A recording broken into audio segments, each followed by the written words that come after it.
Once again, you'll have to excuse the fact that I'm not on camera because I'm working on too many videos at once. I didn't even have the chance to go through Udyr. Anyway, Riot just released their plans for Preseason 2023, as well as their plans for future champions. And while it's not really a roadmap in the form of a post as we are used to, it is still a roadmap teasing the new champions. So of course, everyone knows what we have to do. We'll try to predict things based on League's lore, and then we'll wait to see how wrong we were. So, without further ado, let's dive right into it. Reef started by first summarizing all the champions that released this year. That would be Zeri, Renata, Bel'Veth, and Nilah. I love how they made sure to not use the in-game footage for Bel'Veth, and instead they made sure to show her monstrous body as they were talking about her. But I'm not surprised. Riot is very good at embracing memes. You'll see that later. Then he mentioned that Udyr is right behind the corner, and that he was very special because it's the first VGU that also got an ultimate skin, so that skin had to be treated as a separate champion. Then he jumped onto the topic of MIDSCOPE updates. These are all the gameplay updates that focus on enhancing the fantasy of the champions. Already we got Janna, Ahri, Swain, Taliyah, Olaf and Sivir. He also mentioned that because they slowed down the champion releases, there is more time to have a look at older champions who are falling behind. But now you may be wondering, if they slowed down champion releases, why did Nilah release so soon after Bel'Veth? Well, one reason for that is the Star Guardian event, and the other is that Riot fell behind on their schedule in 2021. So some champions were cramped up together as they caught up on their schedule. So despite what it looks like, Riot did slow down champion releases. Regardless, the MIDSCOPE updates are not VGUs, they only freshen up the champion's kits. For example, Swain stayed the same, but he became a super aggressive drain tank. So far, the MIDSCOPE updates gave the champions healthy play rates. So to follow up on the success, next Riot is looking into Neeko and Syndra. And then, Reef dives into our first new champion teaser. He talks about the Shuriman top lane tank connected to this teaser. Yes, somehow I confused myself in the past, as I thought that this would also be connected to Nilah. But no, this is actually the champion from an unexplored part of Shurima. Originally, I thought he could be from Eastern Shurima. There are a lot of areas between Ishtal and Shurima that are not assigned to any region, but as you'll see, that will most likely not be the case. The new city-state will be called Nazuma, and you can see that the locals like to wear ponchos, and they carry big blades on their hips. So that's exactly what we should be expecting. Reef then does a funny bit where he explains the overall story of that place. But also they embrace a few memes in the info text below him. So let's take these one at a time. First, he confirms that Nazuma is in the southern outskirts of Shurima, which most likely means those green coasts beyond the Shuriman Mountains. This makes sense, as even in Malzahar's latest story, it was mentioned that not many people know what's there. They usually believe there are some hidden pirate ports there. Also, unsurprisingly, Reef confirmed Nazuma doesn't bow to the Shuriman Emperor. And then he mentions that they are also on one of the only reliable sources of water, and they competed with giant monsters just to stay hydrated. So either they could be on one of the rivers in the southern mountains, or they could be inside the desert on one of the rivers there. Anyway, after their struggles, they defeated the beasts and built their society around the oasis. And now, 500 years later, this new champion is the leader of the warriors of Nazuma. And they still keep hunting the same monsters while using rare resources to build their infrastructure and weapons. So overall, if you think about it, this place seems to be heavily inspired by the world of Monster Hunter, which does sound amazing. We then learn that this new champion fought one of the largest monsters the desert had ever known, and he crafted what he refers to as Natophos from its regenerating hide. Now, Natophos are huge blunt weapons that can be used defensively, but he can also shatter the blunt weapon to reveal carefully crafted blades. And after a while, the regenerating hide would repair it back to its blunt form. So I'm going to assume that this tank will have some kind of a mace with a defensive stance, but then they can use an ability to temporarily turn the mace into a blade and gain an offensive stance for damage. And after a few seconds, they go back to their defensive stance. It sounds like a top laner that's looking for windows of opportunity, which is typical for someone like Renekton. That's unless the shattering of the mace is his ultimate, in which case the champion will be a beefy tank with not a lot of damage, but during their ultimate they will turn into a hyper carry. Who knows? Either way, the idea behind this champion already looks interesting. Anyway, Reeve then mentions that everyone in Nezuma is permanently impressed by this champion, and he reveals his name to be K'Sante, the Pride of Nezuma. Now, this is where the video would move on, but we can't do that just yet. We have to go through the news lines first. One of them is referencing to a meme where people are sad that Ishtal is getting neglected. I mean, even Kamavor got more lore at this point. So the line reads, Ishtal, real or just a figment of Kiana's imagination? Find out tonight. By tonight, he is teasing this video. More on that later. The second line reads, the men of Runeterra have been ditching shirts. We dive into this latest fashion trend tonight at 8. Of course, this is referencing the fact that all the new champions dating back to January 2020 released without a shirt. We now know that Riot did this unintentionally, as even Riot August mentioned it on his stream. So here, they leaned into the meme. The last line reads, what can 200 years of experience do for your company? And how do you get it? Aphelios breaks down the pros and cons. I have not much to add here.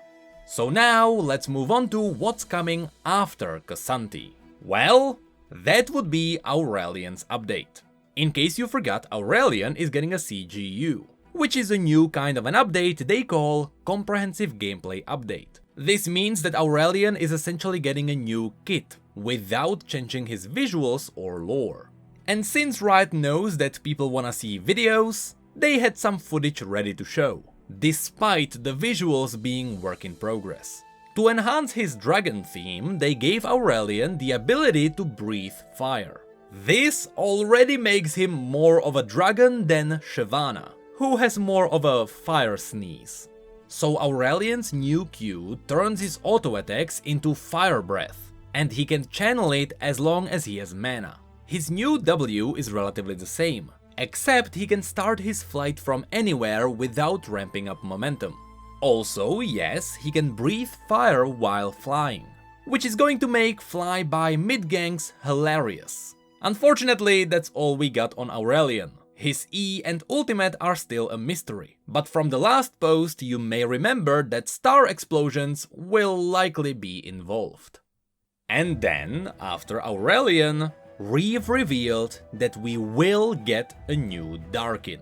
And since all Darkin are tied to weapons, this time the champion will be wielding a dagger. And as always, because all of this was revealed by Reeve, there is a bunch of subtle hints as to what this champion is all over the place. At the start, he mentioned that he was dying to reveal this, most likely teasing that there will be a mechanic tied to death, just like Aatrox's resurrection.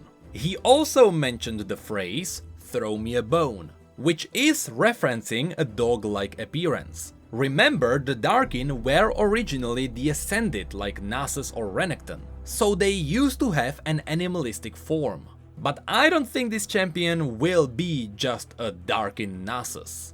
Reeve also said, "believe you me," which is an archaic form of saying "believe me," but it sounds like "believe you me," which is the opposite of a dog. And he mentioned that he was barking for some Darkin. He also said that he woke up at 2:34 AM, which may be just a bit he did for the joke, but I don't trust him. Maybe it does have a subtle meaning. Now, when it comes to the dagger itself, there's not much to point out here. Unfortunately, even the chain and the charm are vague, so it's hard to tell where on Runeterra the Darkin would be hiding, or at least where they are from. because they will likely be found around Shurima. With that said, in case you don't know, many years ago the Great Darkin War ended when the previous aspect of Twilight absorbed all the Darkin into the Chalikar, which is Sivir's blade, and those who managed to flee were later trapped inside special weapons. For the longest time it was teased that at least 5 Darkin escaped, but there are most likely more. And this is where we can make an interesting connection. At the end of Varys' story arc, we learned that he traveled to Shurima to look for his sister. And in the Twilight of the Gods story, which is where all the Darkin were absorbed, we learned that a Darkin known as Valiva had a brother who was not present there. So even though there are no real confirmations, she could be Varys' sister, and she could also be the next Darkin. The reason why this is possible is because the aspect of Twilight mentioned that Valiva escaped and she was not absorbed into the Chalikar, so she had to be sealed inside another weapon. So after many years, Varys' sister might be on her way. But here's an interesting twist.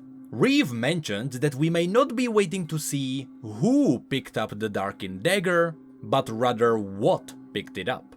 Meaning that we might literally get a dog as a champion holding a Darkin weapon. This sounds like a really cool idea, to be honest, but I just hope they do the right thing here. I know seeing a cute dog with a deadly weapon is funny, but I hope they embrace the fact that the dagger would make the dog go on a rampage. And I partially hope the dog gets transformed into a hybrid of a dog and a dagger. You know, the Darkin are all about morphing bodies anyway. And also, we know that Riot is making a monster champion. Because none of the other champions they are working on fit this description, I assume this Darkin is the monster. So who knows what Riot is planning with this? But hopefully it will not be a cute dog. Anyway, after this, Reeve revealed the base version of Aris ASU. She was previously accidentally leaked during the Pride month, but here we got to see her base model properly for the first time. Just remember, she does have a lot of skins, so it will take her a while to be fully ready. So right now, we should expect her sometime early next year.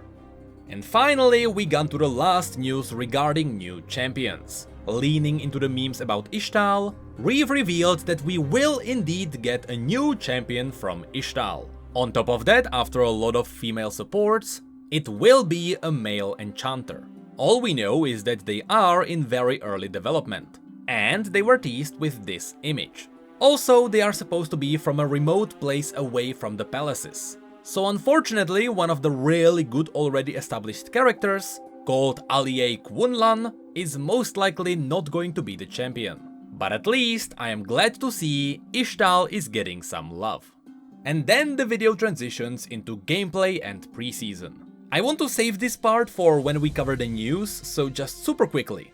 Riot Frozen talked about how they are constantly adjusting the durability update, and so far they are really happy with where the update landed. Also, they are not planning to release more of updates like this one outside of preseason, because they don't want to change the core gameplay too often. And then we get into the preseason. Usually this is where Riot likes to update older systems. Last year we got the new item system, and this year we are getting better communication and more accessible jungle. So there will be updated pings, which include engage, harass, freeze and push. But also they are thinking about putting an arrow on your screen to point towards a ping. That's in case it is off your screen. Also, a great new update is that when you are placing down wards, the game will accurately show you where it would drop. And when it comes to jungle, they simply want to make everything less painful for them. So maybe buffs will be shared, and jungle camps will be easier to leash around. And also, CHEMTECH Drake returns, this time with an entirely new buff. This dragon will now increase your damage and reduce damage taken the lower you are on health. And when the dragon is slain, it will mutate plants on the rift. So for example, the vision plant will also give you movement speeds towards revealed enemies, and blast cone just gets ridiculous range. And finally, this video ends with a teaser of the Gothic skins. This is the skin line that was voted for a revamp, and this is the concept of its new form, the Fright Night skins. Now, to be fair, these look amazing. It's like a proper old Halloween skins that we haven't seen in a while. But I have to agree, it is a bit further away from the original Gothic idea. With that said, I think it might be just a Draven that's far away. Because Trundle, Urgot and Annie are decent. That creepy doll-like style fits even the old Gothic idea. So maybe... Sorry Draven, but it's just you that has to go. But please return for Halloween, I wanna see something creepier than that.